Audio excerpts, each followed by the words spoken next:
오늘 하나님께 저희들에게 주시는 말씀은 사무엘하 21장 7절에서 14절까지의 말씀입니다. 사무엘하 21장 7절에서 14절까지의 말씀, 저와 여러분들이 함께 읽도록 하겠습니다. 그러나 다윗과 사울의 아들 요나단 사이에 서로 여호와를 두고 맹세한 것이 있으므로 왕이 사울의 손자 요나단의 아들 모비보셋을 아끼고 왕이 이에 아야의 딸 리스바에게서 난 자 곧 사울의 두 아들 알모니와 모비보셋과 사울의 딸 메랍에게서 난 자 곧 부홀 사람 바르실레의 아들 아드리엘의 5 아들을 붙잡아 그들을 기브온 사람의 손에 넘기니 기브온 사람이 그들을 산 위에서 여호와 앞에 목매어 달매 그들 7 사람이 동시에 죽으니 죽은 때는 곡식된 첫날 곧 보리배기를 시작하는 때더라.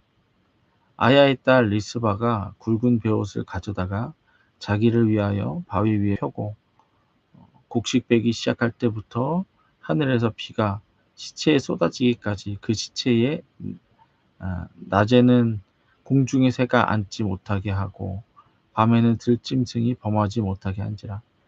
이에 아야의 딸 사울의 첩 리스바가 행한 일이 다윗에게 알려지매 다윗이 가서 사울의 뼈와 그의 아들 요나단의 뼈를 길르앗 야베스 사람에게서 가져가니 이는 전에 블레셋 사람들이 사울을 길보아에서 죽여 블레셋 사람들이 벳산 거리에 매단 것을 그들이 가만히 가져온 것이라.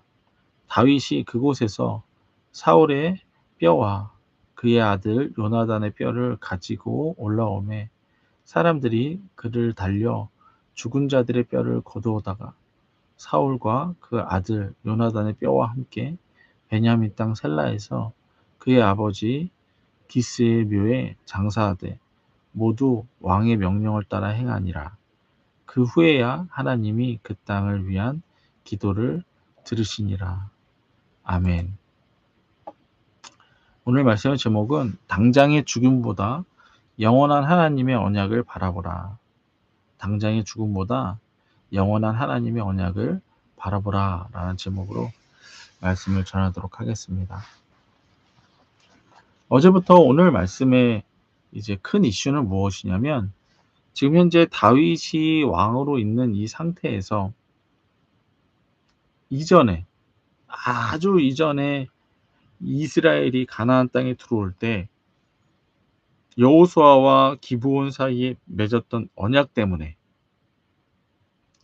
그것을 지키지 않은 사울 왕의 죄가, 기드온 사람을 죽인 사울 왕의 죄가 지금 다윗이 정치하고 있는 이 이스라엘에 지금 영향을 미치고 있는 것입니다.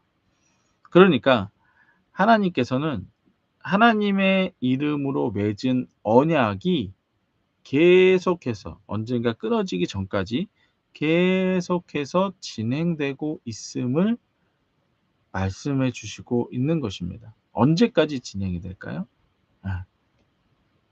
예수님 다시 오시는 때까지, 그리고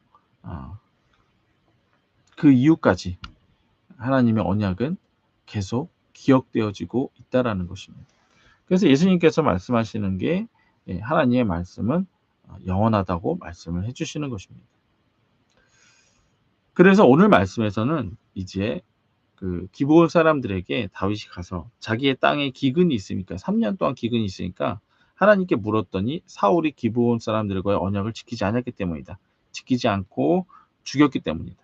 그래서 기브온 사람에게 갑니다. 다윗이 기브온 사람에게 가서 우리가 어찌 해야 될까? 그랬더니 사울의 자손들 7을 주십시오. 그리고 우리가 목매달아 죽이겠습니다. 이것을 우리가 인간적인 도덕법으로 보면 참으로 잔인한 것으로 보겠지만, 하지만 하나님의 언약의 개념과 또 죽음 이후에 있을 것들까지도 구원으로 바라보시는 하나님의 개념에서 본다면 이건 너무나도 중요한 문제라는 거예요. 그래서 오늘 말씀의 제목처럼 당장의 죽음보다 영원한 하나님의 언약을 바라보라. 라고 하는 개념으로 이 말씀을 봤을 때에 오늘 말씀에서 일어나는 일들에 대해서 어 우리가 깨닫게 되는 것들이 있습니다. 먼저 9절에서 7절에서 9절입니다. 하나님의 이름으로 맺은 기브온과의 언약을 사울은 지키지 않았습니다. 하지만 다윗은 요나단과 맺은 언약을 지킵니다. 무슨 얘기냐? 기브온 사람들이 사울의 자손들 중에 7을 달라고 하니까 이 우리 걷지 못하는 자, 잘 걷지 못하는 자, 절름발이, 무비보셋을 우리 기억하시죠? 그 무비보셋을 다윗이 내주지 않습니다. 다윗은 왜 내주지 않느냐? 그거는 다윗과 요나단 사이에 맺은 또 언약 때문입니다. 그러니까 사울은 언약을 지키지 않았지만 다윗은 언약을 지키는 사람이 되는 것이죠. 그래서 오늘 말씀 보세요. 7절입니다. 그러나 다윗과 사울의 아들 요나단 사이에서 서로 여호와를 두고 맹세한 것이 있으므로 왕이 사울의 손자 요나단의 아들 무비보셋은 아끼고, 이렇게 무비보셋은 아끼고 나머지 7명의 사울의 자손들을 넘깁니다. 근데 그중에 리스바라고 하는 여인의 아들들도 이제 넘어가게 됩니다. 넘겨주게 됩니다. 다윗은 사울의 자손 7을 기브온 사람들에게 넘기고 기브온 사람들은 이 7을 죽이게 됩니다. 목매달아서 죽이게 됩니다. 네. 근데 중요한 거는 이제 이제부터예요. 아까 말씀드린 그 리스바라고 하는 여인이 자기 아들들을 지금 이 나라의 언약 때문에 내어줬잖아요. 그리고 그 아들들이 죽었잖아요. 그러면 여러분들 어떨까요? 요즘 같은 때에는 요즘 같은 때뿐만 아니라 모든 부모가 그러겠죠. 막 다윗을 욕하고 또 "이 나라를 내가 떠나겠다. 이 원수 같은 나라." 막 이러지 않을까요? 예.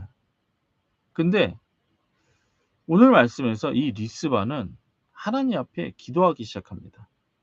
얼마 동안 기도하냐면 6개월 동안, 약 6개월 동안 추정해 본 결과 약 6개월 동안을 기도합니다. 10절 보세요. 아야의 딸 리스바가 굵은 배를 가져다가 자기를 위하여 바위 위에 펴고 곡식 배기 시작할 때부터 하늘에서 비가 시체에 쏟아지기까지 그 시체에 낮에는 공중의 새가 앉지 못하게 하고 밤에는 들짐승이 범하지 못하게 한지라. 그러니까 장례를 치르지 않고 지금 이 죽은 자기 자녀들을 놓고 하나님 앞에 기도하고 있는 거예요. 근데 뭘 위해서 지금 기도하고 있대요? 하늘에서 비가 쏟아지기까지. 그러니까 지금 이 땅에, 이 이스라엘 땅에 기근이 왔잖아요. 3년 동안 기근이 왔어요. 그리고 이 기근을 하나님 앞에 물어봤더니, 어떻게 해결할지 물어봤더니 사울의 죄, 언약을 지키지 않은 사울의 죄를 해결하라. 그래서 그 해결하기 위해 리스바의 아들들이 죽었죠. 그러면 이제 리스바는 보통 개인적으로만 생각한다면 리스바라고 하는 이 여인은 아들들의 죽음을 가지고 원한을 품어야 될 텐데 그게 아니라 다시 첫 번째로 돌아가는 거예요. 아, 하나님께서 이 나라에 비를 이제 내리시겠구나. 왜? 이 문제가 해결됐으니까. 자기 아들들로 인해 이 문제가 해결됐으니까 이제 이 땅에 비가 내리겠구나. 그래서 그 비가 내리기를 하나님 앞에 기도하고 있는 거예요. 그러니까 어마어마한 신앙인 거죠, 정말. 자신의 아들을 잃은 리스바는 그 시신을 지키며 슬픔을 하나님 앞에 기도합니다. 이 자녀들을 위한 리스바의 기도는 약 6개월 동안 이어집니다. 리스바의 기도는 자녀들의 죽음에 대한 애도이기도 합니다. 하지만 더 큰 기도는 하나님께 언약으로 인한 기근을 끝내달라는 간구인 것입니다. 그러니까 지금 자기 아들들이 죽은 거 그것도 슬픈 것도 맞지만 더 중요한 건 이제 이 나라의 기근을 끝내 주시옵소서. 저는 이건 정말 놀라운 신앙이라고 저는 생각합니다. 뭐냐? 자기 개인적인 삶보다 지금 우리들의 신앙은 어떤가요? 우리는 하나님 믿는 이유가 나 때문이야, 나. 나. 음. 나 축복받으려고. 내 새끼들 축복받으려고. 그러니까 신앙생활을 해도 자기에게 뭐 떨어지지 않으면 또 내 자녀들이나 뭐 누구에게 손해가 가는 일이면 안 합니다. 신앙 교육도 이렇게 자녀들에게 시키게 돼요. 근데 지금 오늘 말씀을 통해서 우리들에게 주시는 말씀은 뭐예요? 아니, 하나님의 언약이 먼저다. 자녀들의 죽음을 넘어선 하나님의 언약이 먼저다. 아. 그래서 이것을 인제 다윗이 소식을 듣습니다. 소식을 듣고 나서 사울과 요나단 자손의 뼈를 함께 어 장례를 치러 줍니다. 근데 인제 왕의 명령으로 장례를 치르는 거니까 정말 명예로운 장례를 치루어 주는 거죠. 그래서 보겠습니다. 11절. 이에 아야의 딸 사울의 첩 리스바가 행한 일을 다윗에게 알림해 다윗이 가서 사울의 뼈와 그의 아들 요나단의 뼈를 길랏 야베스 사람에게 가서 가져오니 이는 전에 블레셋 사람들이 사울을 길보아에서 죽여 블레셋 사람들이 벳산거리에서 매단 것을 그들이 가만히 가져온 것이라. 다윗이 그곳에서 사울의 뼈와 그 아들의 요나단의 뼈를 가지고 올라오매 사람들이 그 달려가 죽은 자들의 뼈를 거두어다가 사울과 그 아들 요나단의 뼈와 함께 베냐민 땅 셀라에서 그의 아버지 기스의 묘에 장사하되 모두 왕의 명령을 따라 행하니라. 그 후에야 하나님이 그 땅을 위한 기도를 들으시니라. 예. 이제 명예로운 장례를 치러주고 나서 이제 하나님께서 그 기도에 응답을 하십니다. 그게 이제 비를 내리셨다는 거겠죠. 오늘 말씀을 보면서 사울의 자손을 넘겨준 사건에 대해서 인간의 도덕법으로만 보면 잔인한 사건으로만 볼 수밖에 없습니다. 하지만 죄와 죽음과 저주라고 하는 하나님의 언약 개념으로 본다면 하나님의 은혜로 이어지는 것을 우리는 깨닫게 됩니다. 인간 수준에서, 그러니까 이 죽음이라고 하는 것을 넘지 못하는 인간의 수준에서 보면 지금 아니 어떻게 아들들을 다 죽일 수가 있어. 요렇게만 볼 수가 있어요. 근데 하나님의 개념은 이걸 뛰어넘는다는 거예요. 하나님은 영원한 죽음 이후의 세계까지도 보고 있기 때문에 우리에게 우리의 신앙을 이것으로 보라고 말씀해 주시는 겁니다. 그러니까 너희가 단순히 먹고 살고 죽지 않고 이 땅에서의 삶만에 매여 있다면 요건 아주 잔인한 문제예요. 예. 하지만 하나님께서는 이 이후에 있을 영원한 것들까지도 하나님께서 다루시는 하나님의 말씀이기 때문에 오늘 말씀을 이 관점에서 봐야 된다는 거예요. 예. 인간의 수준은 죽음이 가장 큰 저주입니다. 하지만 영원하신 하나님께는 죽음이 끝이 아닙니다. 오히려 죽음 이후가 더 중요하게 됩니다. 이 땅에서 인간의 기준으로 살았어도 하나님의 언약을 따라 죄의 문제를 해결하지 않았다면 영원한 사망인 지옥에 살게 되는 것입니다. 하나님께서는 이 땅에서 죄의 문제를 이 땅에서의 죽음으로 해결하신 것입니다. 이 땅에서의 죽음으로 영원한 죽음을 생명으로 바꾸시는 하나님의 언약은 은혜라고 말할 수 있습니다. 예수 그리스도의 죽음으로 예수를 믿는 모든 자들이 오는 자들의 영원한 죽음을 끝내 버리신 것이 바로 이러한 원리입니다. 다시 한번요. 이 땅에서의 예수 그리스도의 죽음으로 예, 예수를 믿는 모든 자들의 영원한 죽음의 문제까지도 끝내신 이 원리가 바로 여기서 나오는 것입니다. 우리 어제도 봤던 것처럼 이 예수 그리스도의 죽음 때문에 대표성 때문에 우리는 지금 구원을 받을 수가 있는 거죠. 그래서 이 리스바라고 하는 여인의 기도는 죽은 자녀를 위한 슬픔도 있습니다. 하지만 더 큰 하나님의 언약을 바라며 구하는 그녀의 신앙을 볼 수가 있는 것입니다. 자신의 자녀들이 죽었으니 이제 하나님도 언약을 지키실 것을 구하는 기도라는 것입니다. 그러니까 자기 자녀들이 죽은 것도 맞지만 그거 슬픈 거 맞지만 이게 다 하나님의 언약을 위한 거니까 하나님 이제 약속 지키십시오. 그러니까 이 땅의 문제만 바라보는 게 아니라 하나님 언약을 이제 지키십시오. 언약을 지키셔야 우리 아들들의 죽음이 이제 명예로운 죽음이 될 거 아닙니까? 이 나라를 위한 죽음이 될 거 아닙니까? 예. 이제 그렇게 말하고 이렇게 기도하고 있는 것입니다. 당장의 장애의 죽음보다 하나님의 영원한 언약을 바라보며 구하는 기도를 드리고 있는 것입니다. 그러니까 이 여인은 당장의 죽음보다 영원한 하나님의 언약을 바라보고 기도를 하고 있었던 것입니다. 그래서 끝내 하나님께서는 이 기도에 응답하고 계시는 것이죠. 여러분들 이게 정말 어 이게 진짜 신앙입니다. 이게 진짜 신앙이에요. 우리가 지금 예수님을 믿고 바라보는 게 뭐예요? 이 땅에서 잘 먹고 잘 사는 거 아니라고 몇 번을 말씀드렸어요. 또 하나 우리 자녀들이 이 땅에서 잘 먹고 잘 사는 거 그거 아니라고 몇 번을 말씀드렸어요.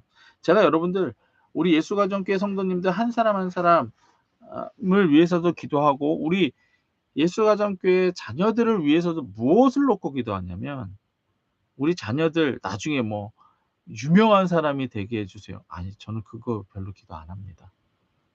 예. 제가 기도하는 것은 하나님 나라를 위해 크게 사용해 주십시오. 여러분들 이 땅에서 유명해져요. 예 뭐 우리 요즘에 축구 시즌이니까 예 뭐 손흥민 선수라고 해 볼게요. 손흥민처럼 유명해졌다고 해 봅시다.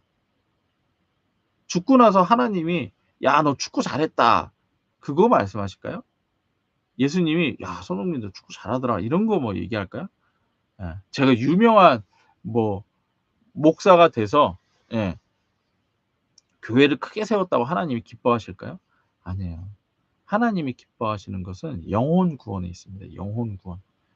믿지 못하는 자들이 믿지 못하고 영원히 지옥에서 죽어갈 그 자들이 예수 믿고 예수께로 돌아오는 거. 하나님은 그걸 제일 원하십니다. 그래서 저는 우리 자녀들을 놓고 제 자녀도 그렇고 우리 예수가정교회 성도 우리 모든 자녀들을 놓고 기도할 때도 이걸 기도합니다. 하나님 나라를 위해 써 주십시오. 네. 이러한 신앙에 대해서 대단한 모습을 보였던 분이 손양원 목사님이십니다. 우리나라의 큰 목사님이신데요. 음. 손양원 목사님은 뭐 너무 유명한 일화이기도 합니다. 두 아들을 잃었어요. 그래서 이 두 아들의 장례식장에서 했던 기도문이 너무나도 이제 유명합니다. 이제 돌아가신 손양원 목사님의 시신 앞에 어 그 가족들과 가족들은 인제 손양원 목사님이 자신의 원래 친아들들을 죽인 그 살인자 둘을 양자로 받아들입니다. 왜 양자로 받아들이냐면 하나님의 그 말씀 하나 때문에. 뭐예요? 원수를 사랑하라. 그 말씀 하나 때문에 자신의 아들들을 죽인 그 두 명을 양자로 받아들입니다. 이것에 대해서 인제 살아있는 죽지 않은 손양원 목사님의 딸 손동희 권사님은 다음과 같이 증언을 합니다. 아버지가 두 오빠를 죽인 자를 잡았거든 매 한 대도 때리지 말고 죽이지도 말라고 말했다는 거예요. 그러니까 자기 아들들을 죽인 그 남자들을 봤을 때 잡아오면 한 대도 때리지 마라. 그리고 죽이지도 말라. 그랬대요. 자신이 이 두 명을 구해서 아들을 삼겠다라고 성경 말씀에 원수를 사랑하라고 했기 때문에 손양원 목사님은 그렇게 하셨다는 거예요. 그리고 나서 이제 손양원 목사님께서 아들들의 장례식장에서 이제 감사 기도문을 드립니다. 장례식장에서 감사 기도문을 드려요. 그 내용은 이렇습니다. 나 같은 허물 많은 죄인의 혈통에서 순교자 자식이 나오니 감사합니다. 수많은 성도들 중에서 순교자라는 보배를 우리 가정에 주신 것에 감사합니다. 삼남 삼녀 중 가장 늠름하고 가장 똑똑한 장자와 차자를 하나님께 드림을 감사합니다. 한 아들 순교도 어려운데 두 아들 순교하게 하시니 감사합니다.